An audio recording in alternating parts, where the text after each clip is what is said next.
क्या आप लोग कभी मेले में गए हो? मैं तो गया हूँ कई बार। तो ये मेरी कहानी है, मैं आप सबको सुनाना चाहता हूँ।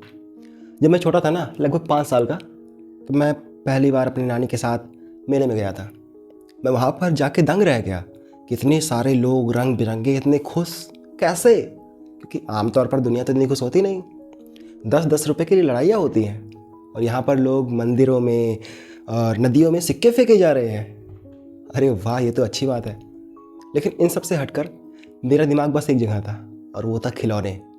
मैं मेले में जाता था ना, बस खिलौने लेने के लिए कि ये ले लूँ, वो ले लूँ। क्योंकि जब हम छोटे होते हैं, हमारी ख्वाहिशें यार होती हैं कि हमको सबसे हटकर चीज़ें मिले, हमको सबसे अच्छी चीज़ें मिले। और आई एम वेरी थैंकफुल कि मुझे उस समय मिलता था सब कुछ। जी हाँ, मिलता था।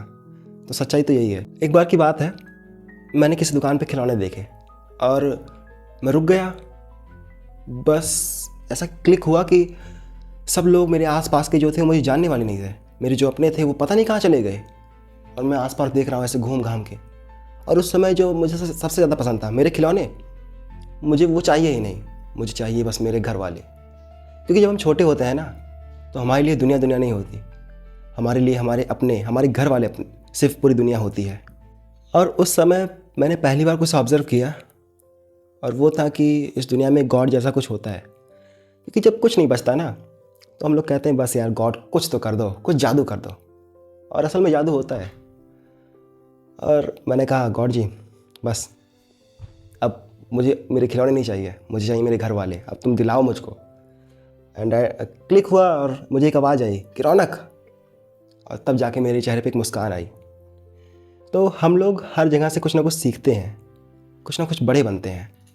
और अब मैं रियलाइज़ करता हूँ कि जैसा जैसा मैं बड़ा हो रहा हूँ, अब मेरी जो ख्वाहिशें हैं, जो मेरे सपने हैं, वो पूरे करने के लिए मेरे जो घर वाले हैं वो इतने ज़्यादा एबल नहीं हैं। क्योंकि ख्वाहिशें बड़े होते जाते हैं ना, तो अब हमारी जो जिम्मेदारियाँ हैं, जो हमारी ख्वाहिशें हैं, वो हमें खुद ही पूरी करनी पड़ेंगी। और अगर ऐसा है तो हम लोग लेट क्यों करें? हम लोग क्यों ना चलते रहें, कुछ ना कुछ खुरापात करते रहें।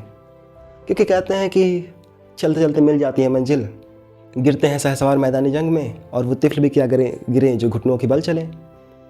तो बस चलते रहना चाहिए, क्योंकि अब हमको समझदार होना ही पड़ेगा। टाइम वेस्ट करने से कोई मतलब नहीं है।